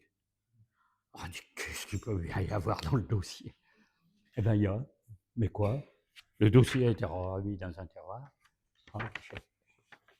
Alors là, on est dans une autre histoire que des trésors. Mais il y a pire. Il y a Marie-Madeleine. Alors, que vient faire Marie-Madeleine là-dedans? Eh bien, Marie-Madeleine, comme vous le savez dans l'histoire, elle arrive de Judée, après la mort du Christ. Il faut savoir que les Romains et les Juifs, le clergé juif officiel, débarrassés du soi-disant Messie qu'ils ont réussi à exécuter, pourchassent tous les disciples et tous les membres de la famille. Et donc, ceux qui ont été très proches du Christ, dont Lazare, Marie-Salomé, Marie-Jacobée, Marie-Madeleine, le fameux Joseph d'Arimathie, qui a offert son tombeau pour mettre le Christ, décide de s'enfuir. Donc de quitter la Judée, sans doute clandestinement, etc. Et où ils arrivent? Eh bien, en Provence. Voilà pourquoi on dit les Saintes Maries arrivent en Camargue. C'est Marie-Jacobée, Marie-Salomé, Marie-Madeleine. Marie-Madeleine va s'installer à Sainte-Baume, des disciples vont s'installer à Saint-Maximin, etc. Et c'est Joseph d'Arimathie qui les aurait amenés. Vous allez dire comment il peut les amener? Parce que dans la légende, on dit on a trouvé cette famille merveilleuse, la famille de Béthanie, correctement, parce que c'est Lazare, Marie-Salomé de Béthanie qui recevait toujours le Christ, et la fameuse Marie-Madeleine, qui est en fait la sœur de Lazare en question. Bon, arrive donc en Provence, en Camargue, hein, donc on va dire là, c'est bien. Et on dit sur une barque, sans matelot, sans rame, sans rien, échouant sur la plage. Bon, ça paraît curieux comme légende, ça ressemble à beaucoup de légendes où les barques errantes amènent des personnages ou autres. Mais en fait, Joseph d'Arimathie, c'était un grand négociant international de l'étain. Les Romains faisaient une consommation astronomique pour le bronze des statues. Et il y avait des mines énormes en Cornouailles, en Grande-Bretagne. Et lui, il faisait la navette, enfin ses bateaux, entre la Cornouaille, Rome, le Moyen-Orient, la Grèce, etc. Donc il avait une flotte en clair. Et curieusement, confident de Ponce Pilate. Peut-être par son influence commerciale et financière, on avait un gros besoin de lui, parce qu'on n'a jamais compris pourquoi ce personnage pouvait avoir demandé à Ponce Pilate de mettre le Christ dans son tombeau. Dans la logique romaine, c'est impossible. Ponce Pilate est le préfet de Judée qui rend la justice au nom de l'empereur. On lui envoie un individu peu recommandable, un Jésus, qu'il fait condamner à mort. Le condamné à mort, il ne peut pas avoir tant d'honneur. Le condamné à mort va à la fosse commune avec les 2 larrons qu'il y a sur le côté des croix. Donc là, il y a un privilège particulier. En fait, il y a eu un arrangement, certainement, quelque part. Donc lui, il prend un bateau, il met dedans tout plein de réfugiés, tous ceux qui ont maille à partir avec les autorités romaines, et débarquement après sur des petites barques, à partir du grand bateau qui est trop lourd pour arriver sur les plages de Camargue, parce qu'il ne faut pas débarquer à Marseille, à Nice, etc., trop surveillé. Il faut aller sur une plage inconnue, en gros, donc arriver par les petites barques. C'est pour ça qu'on dit au miracle, à travers les flots de la Méditerranée. Et après, quand Marie-Madeleine, les saintes femmes, ça deviendra les saintes Maries de la Mer, ils construisent un sanctuaire, une église et tout ce qui s'ensuit, eh bien, ça commence à se développer, parce qu'on dit que Marie-Madeleine a évangélisé toute la Provence, etc., a été appelée par Claudia Procula, l'épouse de Ponce Pilate, à aller la rejoindre au terme de Rennes-les-Bains, comme par hasard. Alors, il y en a qui disent, oui, on a un texte avec l'invitation. Oui, oui, ça c'est possible. Hein. Alors, on ne sait pas s'il est resté définitivement, c'est la partie en Provence. Mais bon, il y a de grandes chances. Alors, c'est pour ça qu'il y a plein d'églises Marie-Madeleine par ici, une grotte Marie-Madeleine, le Saint Marie-Madeleine. Ça devrait être la Provence. Paul Razès, en tout cas dans un coin perdu, hein, par ici. Mais il y a pire. Ah ouais. Il y a pire. C'est que dans l'histoire secrète, on dit Marie-Madeleine était la compagne du Christ. Alors, on dit que Marie-Madeleine et le Christ ont eu un enfant. Alors, est-ce qu'elle a été enfantée avant la mort du Christ, mais elle met au monde un enfant après? Je ne vous dis pas pour la sainte Marie-Madeleine, la réputation de Jésus-Christ, je ne vous dis pas. Oui. Hein? Soit, alors c'est d'autres histoires qui courent qu'on ne veut pas raconter aujourd'hui, ça prend 2 heures entières, que le Christ soit serait détaché de la croix, pas tout à fait mort, soigné, évacué du tombeau, soit on a crucifié quelqu'un d'autre à sa place. C'est la théorie des Christ jumeaux. Jésus aurait eu un frère jumeau, ressemblant comme 2 gouttes d'eau, c'est celui-là qu'on liquide. Donc le vrai Christ, le vrai Jésus est bien vivant. On dit pour votre sécurité, vous ferez mieux de vous évader dans un petit coin, on les retrouve par ici. Alors forcément, si cette histoire-là est vraie, le christianisme meurt à la seconde. Parce que le Christ n'étant pas ressuscité, étant vivant, ayant été marié et un enfant, c'est plus le Jésus-Christ qu'on connaît. Donc, si c'est l'histoire vraie, comprenez que le Vatican est prêt à donner n'importe quel milliard pour que la preuve de ça ne sorte jamais. Alors, la Bissonnière a dit, combien vous me donnez? Que ça? Oh, demain, je révèle tout à la presse. Non. C'est moi qui interprète, parce que je ne sais pas du tout dans la coulisse comment ça a pu se passer. Bon, là, vous allez dire que ça commence à être du roman plus que du roman, plus archi du roman. Eh bien, il y a pire. C'est que les dynasties mérovingiennes dont je vous parlais tout à l'heure, les descendants, au fur et à mesure des années, se seraient croisés avec les descendants du Christ et de Marie-Madeleine. Et donc, on aurait un descendant aujourd'hui à la fois mérovingien et à la fois christique. Donc, vous êtes tout. Vous êtes la première dynastie de France et de sang christique. Un maître du monde. Et de là, on enclenche quelque chose qui reprendrait 2 heures si on le racontait aujourd'hui. On ne peut pas. La thèse du grand monarque. Donc, à la fin des temps, un grand roi sortira issu de ceci, de cela, sauvera l'Europe au moment où elle est complètement au bord de la perdition, se révélera toutes les preuves généalogiques que c'est lui, voilà, le prétendant au trône de France, d'où ce qu'avait dit Clémenceau, ça va faire sauter toutes les dynasties régnantes, etc., etc. Et puis il y en a toujours qui vont dire, mais c'est complètement bidon. Sauf que ces Mérovingiens sont à toutes les sauces. Ils ont vraiment existé. Hein. Ils ont été très, très, très importants. Gérard de Sède a encore écrit un livre sur les Mérovingiens, qui est une race totalement à part. Hein. On ne sait pas du tout d'où ils sortent. Hein. Non. Il y en a qui disent que c'est les descendants d'une tribu égarée d'Israël.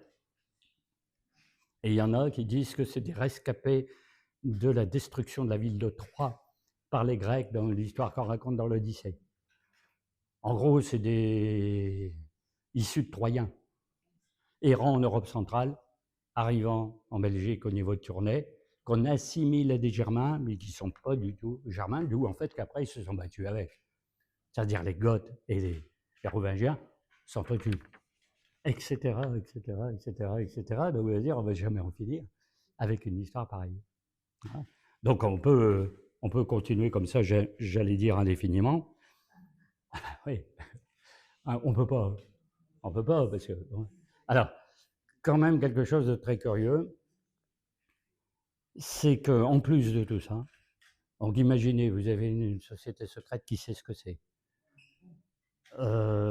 qui maintient à la fois l'idée qu'il ne faut pas le savoir, tout en donnant des indications pour que l'histoire se perpétue. En gros, il faut maintenir qu'il y a ça, sans que jamais personne trouve.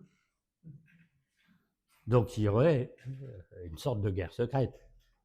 En gros, ceux qui disent, mais enfin, il est temps de révéler tout, ceux qui disent surtout pas, puis si vous révélez, bon, paf, etc., etc. Hein.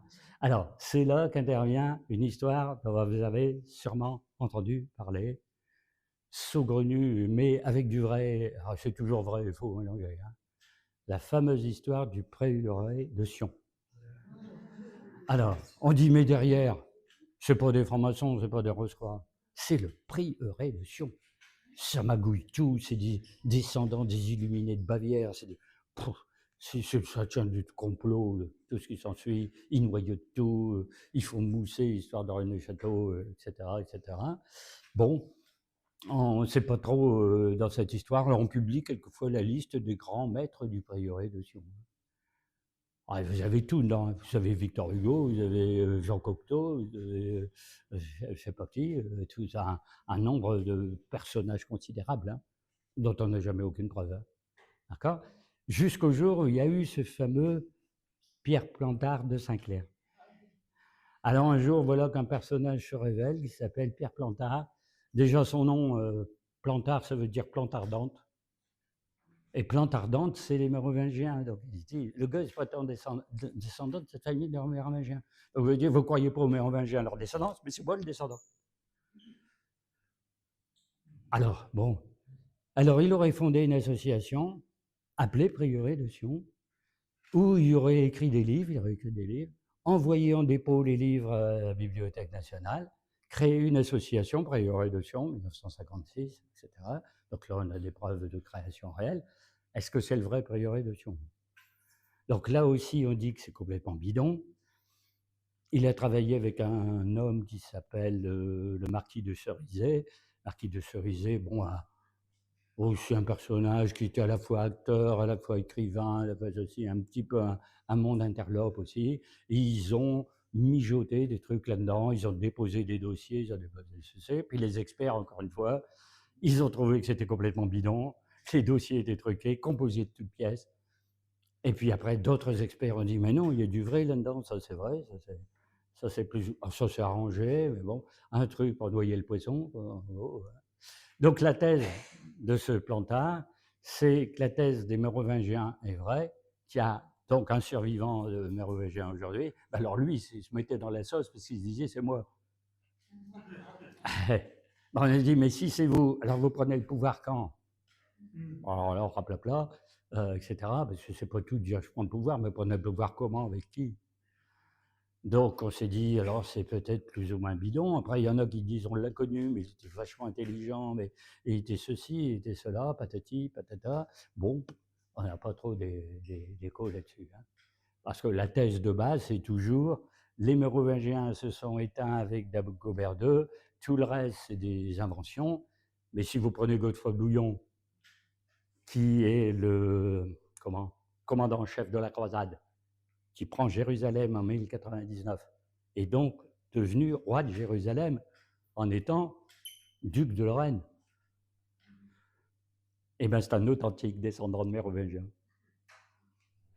Donc il y en a bien qui est encore là en 1099 et qui est roi de Jérusalem. Quelle heureuse coïncidence avec des Mérovingiens qui ont l'histoire que vous connaissez, que Godefroy Bouillon en est. Et Godefroy Bouillon a fondé un ordre qui s'appelle l'ordre de Notre-Dame de Sion et qui existe. Et ce n'est pas celui de Plantard de Saint-Pierre. On dit, tiens, alors il y a une autre ligne secrète de notre ordre de Sion. Bon, on en est où là-dedans? Bien entendu. Alors, il y a eu dans les années 80 un monsieur qui s'est appelé Jacques Brière. Jacques Brière, c'est un journaliste, un écrivain. Il se passionnait pour les Templiers. Il a voulu ressusciter un ordre templier. Il a cherché dans les archives et l'un des derniers grands maîtres templiers, c'est pas Jacques de Molay, hein, c'est un avant, aurait eu sa famille, disons, dans la vallée du Rhône, près d'une ville qui s'appelle Argigny. Et le trésor des Templiers est enterré à Argigny. Il y a un endroit fortifié, je suis déjà allé, je suis allé voir comment c'est. Et alors ce monsieur Jacques Brière qui a relancé un ordre templier, ben, il est rentré en contact avec ce fameux Gérard de Sède. Parce que, bon, qui dit Templier, ben, ils se connaissent, Rennes le Château, ils connaissent tous les deux. Et on dit que c'est ce fameux Pierre Plantard qui a influencé Gérard de Sède, qui connaît ce Jacques Brière, qui connaît ceci, c'est tout un réseau. Et le résultat des courses, résultat de tout, c'est que, comment dire, il y a vraiment la thèse de fond, c'est vraiment la thèse mérovingienne.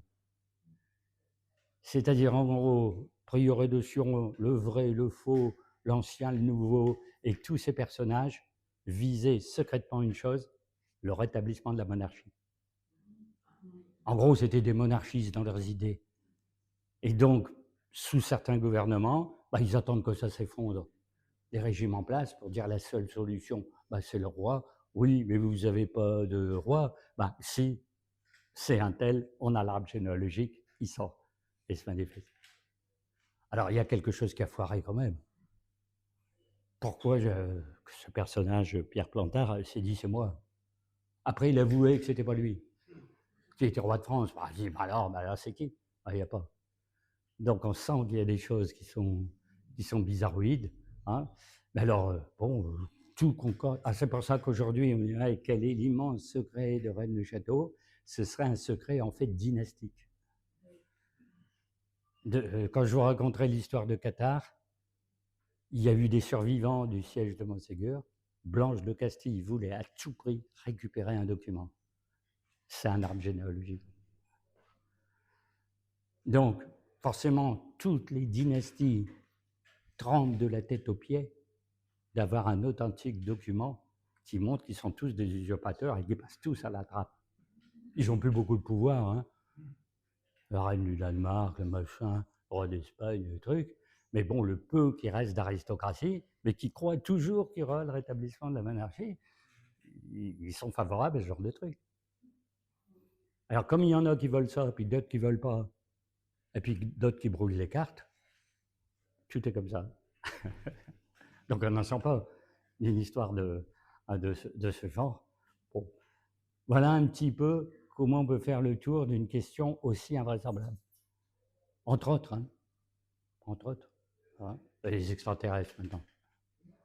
Les extraterrestres qui viennent, alors, ils sont basés comme par hasard par ici. On se dit donc, si vous voulez être sauvé, il faut venir à Bugarache, il faut venir dans la vallée du Razès. Bon, il ne faut pas trop se moquer, parce que c'est peut-être vrai qu'il y a des extraterrestres. Hein. Mais bon, alors, dans l'histoire secrète, pareil, hein, c'est un haut lieu, le pic Bugarache, c'est un lieu magique en Europe, c'est pas n'importe quoi, c'est magnétique, c'est tout ce qui s'ensuit. Donc, si on peut être sauvé, ça ne peut être que là, etc., etc. Donc, alors tout se mélange, tout est un peu compliqué à gérer, hein. Alors, on explique là maintenant pourquoi ce lieu est terrible quand vous rentrez dans l'église de Rennes-le-Château. Ce lieu est terrible, ben, le secret, il est terrible quand même, quelque part, même si c'est pas de l'explosif. C'est, dans un certain sens, oui. Hein, alors, que croire dans tout ça? Il y a des choses vraies et des choses, bon, arrangées. Alors, on dit que c'est descendant donc de Marie-Madeleine et descendant des Mérovingiens. Il faut qu'ils soient protégés. Pour s'ils sont connus, qu'ils ne soient pas abattus avant de régner. Donc, il y a une garde. En gros, il y en a qui font le ménage, quoi, dans une garde rapprochée. Les autres essaient de les anéantir, donc vous avez une guerre secrète. Alors, c'est pour ça qu'un tel il est éliminé, un tel il passe à la trappe, un tel il est retrouvé noyé, c'est là. Il y a un règlement de compte de société secrète, en fait. Voilà, entre autres, hein, l'histoire. Alors, dans le détail, c'est bien plus compliqué que ça, hein.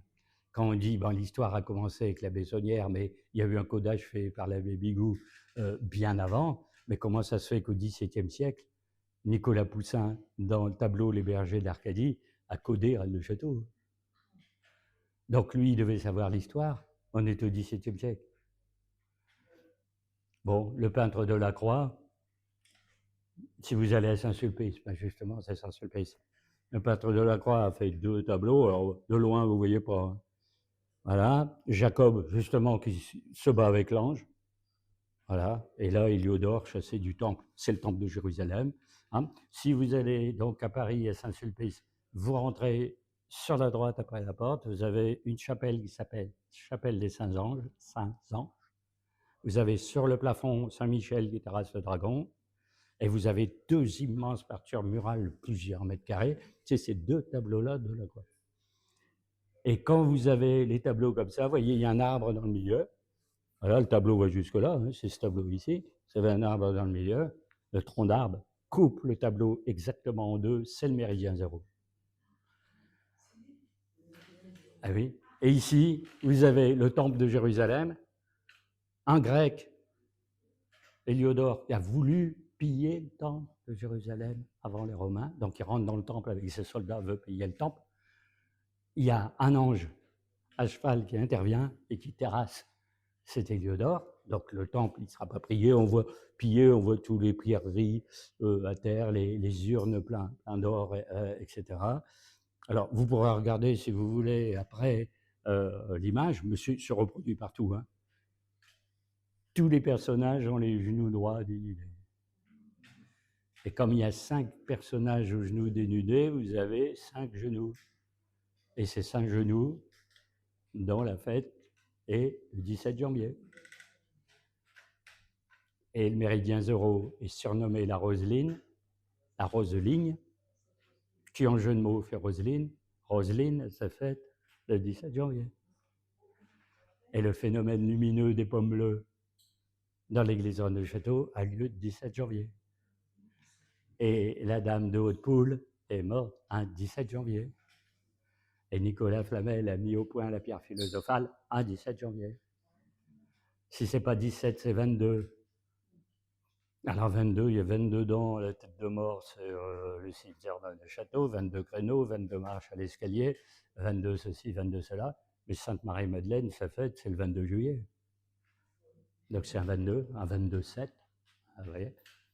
Et c'est la même date de fête que la déesse Isis, qui est 22 juillet. Etc., etc., etc. Alors il y a d'autres thèses, on vous dit que ce qu'a trouvé l'abbé Saunière dans une nécropole, c'est des tombeaux atlantes. Des personnages du temps de l'Atlantide, certains qui seraient venus jusque-là enterrer, des géants, en gros.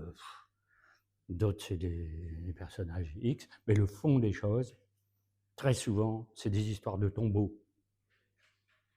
Et l'abbé Saunière qui avait écrit un journal, aujourd'hui j'ai rencontré l'abbé machin, aujourd'hui je suis allé à Carcassonne, aujourd'hui ceci, cela. À un moment, il écrit « J'ai découvert un tombeau ». Et on ne sait pas lequel.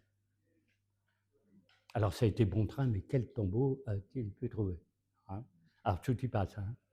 Vous avez le tombeau de Marie-Madeleine. Si après avoir rencontré Claudia Popula, elle est partie en Provence, mais vous avez le tombeau de Lazare et d'autres, puis s'ils sont venus par ici, et le tombeau du Christ lui-même. Alors, en gros, c'est ces personnages-là, Lazare, le Christ, enfin Jésus, non divin, humain, Jésus humain, Lazare, d'autres personnages autour, un cimetière entier quasiment, et des tombeaux mis là et là, alors. Le Mont Cardou, le flanc près du pont romain dont j'ai parlé ce matin, et d'autres vont beaucoup plus loin dans la campagne. Hein. Il y a un village qui s'appelle Périos. Un jour, il y a quelqu'un qui a fait des fouilles, il a trouvé 2 tombeaux, lui, dans un souterrain. Alors, il s'est dit qui ça peut être, etc. Ni vu ni connu, ça a été rebouché, etc. etc. Hein. Alors, ceux qui croient aux thèses X et Y, quand ils sont sur place, ils vous affirment tout. Hein. Le tombeau, il est là, tel endroit, le tombeau, il est là, tel endroit, etc., etc. Alors, très souvent, le Mont Cardou, ça revient, et puis une montagne qui est là, près du Puy du Garage, hein, entre autres. Alors forcément, ces personnages, s'ils ont fait tout ce que je viens de raconter, et qui sont vraiment venus, et qui sont humains, ils sont décédés ici. Donc ils ont leur tombe. Ah, il vaut mieux pas qu'on les trouve. Si on les trouvait, vous voyez la sensation, ce serait. Bon, on trouverait, allez, Marie-Madeleine dans le Mont Cardou, là on dirait, bah alors, à la Sainte-Baume, qu'est-ce qu'on fait? À Vézelay, qu'est-ce qu'on fait? Il n'y a pas de Marie-Madeleine par là, son corps est ici. Si c'est écrit sur la tombe, Marie-Madeleine décédée le temps. Hein. Mais ceux qui cherchent et qui trouvent ces tombeaux ont peut-être une preuve matérielle de ce genre-là. Après, on peut dater le cadavre, donc les ossements, on peut dire, tiens, ils ont 2000 ans, 5000 ans, ils ont ceci. Le plus sensationnel, c'est le tombeau du Christ. Si vous avez un endroit où c'est marqué Jésus de Nazareth, vous dites, tiens, bah, s'il a un tombeau, il ne peut pas être ressuscité. Donc il n'y a plus de christianisme. On comprend que l'Église soit effrayée que la vérité soit celle-là. Mais il y a de grandes chances, alors quelqu'un me disait, vous croyez à quoi dans toutes ces histoires? Il y a de grandes chances que ce soit quelque chose de très, très dangereux sur les origines du christianisme. C'est-à-dire que le christianisme n'est pas le christianisme. C'est impossible quand on étudie le texte que ce soit passé comme ça s'est passé. Il y a trop de choses bizarres dans la mort du Christ. On a vu là dans la 14e station, le Christ est évacué du tombeau de nuit. Bah, s'il est évacué par ses disciples de nuit, il ne peut pas être ressuscité. Le matin, on trouve le tombeau vide, d'accord, mais il a été sorti, le corps a été sorti. Bon, voilà. Après, on se dit, ben, s'il y a eu un jumeau crucifié à sa place, bon, il y en a qui disent même que c'est Jean-Baptiste qui a été crucifié à sa place. Parce que dans ces histoires d'Esséniens, de sectes d'origine du christianisme, dans les thèses esséniennes, en fait, il y a 2 messies. Il y a un messie spirituel et un messie temporel. Donc il y a un messie royal devant diriger un État et un messie mystique, un messie transcendant. Donc en fait, il y en a 2. Donc forcément, si le Christ est le messie, vous allez dire c'est le messie spirituel, puis Jean-Baptiste le messie royal, c'est l'inverse. Parce qu'on dit toujours Jésus est descendant de la famille David, prétendant au trône d'Israël. Et puis là, tu dis, on dit que tu es roi d'Israël, condamné, parce qu'il n'y a qu'un roi, c'est l'empereur. Bon, mais maison de David, c'est le pouvoir temporel. Alors après, il y a une ambiguïté. Pourquoi, si le Christ est le descendant de David et doit réclamer le trône d'Israël, il se comporte en mystique comme si c'était le maître spirituel? Les Juifs ne l'ont pas reconnu comme libérateur du pays en tant que Messie royal, mais en tant qu'illuminé mystique, semant la pagaille, interprétant la loi à sa façon, contestant Moïse, machin, hop, liquidé. Bon, ils l'ont liquidé. Hein. Ils l'ont livré aux Romains comme agitateur. Le Romain dit quoi, un agitateur? Il se prétend roi, liquidé, etc., etc. Donc on se dit, quelque part, il y a trop de choses anormales pour qu'en gros les origines du christianisme soient normales. Donc l'Église a arrangé un petit peu l'histoire. Hein. La preuve en est que quand il y a les évangiles qu'on connaît, 4 évangiles, ils ont été choisis parmi des dizaines d'évangiles. C'est l'empereur Constantin, l'empereur romain, qui s'est converti au christianisme, donc c'est très important. Ça va un empereur romain païen qui se convertit au christianisme. C'est une aubaine pour les chrétiens. Puis il dit, mais moi, votre religion, j'aimerais bien comprendre, parce que je ne comprends pas toute votre histoire de Jésus-Christ, de trucs. Et puis je lis les textes, là, mais lequel est le bon? En fait, une synthèse, puis écrivez quelque chose de clair. Concile de Nicée, on sort le credo chrétien, complètement fabriqué. Et quand il y a les hérésies, puisqu'on parle toujours des hérésies, eh bien qu'est-ce que c'est? C'est seuls ceux qui veulent revenir au christianisme tel qu'il était avant Constantin. C'est-à-dire des communautés religieuses avec égalité homme-femme, avec ceci, cela, les gens ayant une vie de dévotion, etc. Mais rien de structuré, rien d'étatique, rien d'une église officielle, rien de tout ça. En gros, ça a complètement dévié à partir de l'an 325. Pour que l'Église devienne une Église d'État instituée, etc. Puis les gens disent, mais le vrai idéal, c'est nos petites communautés du temps des martyrs. Il y avait une solidarité, une machin. Et les cathares, c'est un peu ça. Hein. C'est-à-dire, c'est le vrai christianisme d'avant le IVe siècle. Rejet de l'Église de Rome. Et tous les autres hérétiques aussi. Hein. Sans compter ceux qui disaient, et nous, on ne croit pas du tout à la divinité de Jésus-Christ, on croit que c'est un grand maître spirituel, quelqu'un qui a eu l'illumination en suivant des méthodes hindoues ou égyptiennes, etc. Mais en aucun cas fils de Dieu dans cette formule absolument aberrante qu'on ne comprend pas que veut dire fils de Dieu, quand Dieu ne peut pas avoir d'enfant au sens propre, bien entendu. Et donc, il y a tout ça derrière. Donc, on comprend que là, le secret soit lourd, mais le coup de dessus. Voilà, on arrête là pour aujourd'hui, parce que ça fait beaucoup de choses.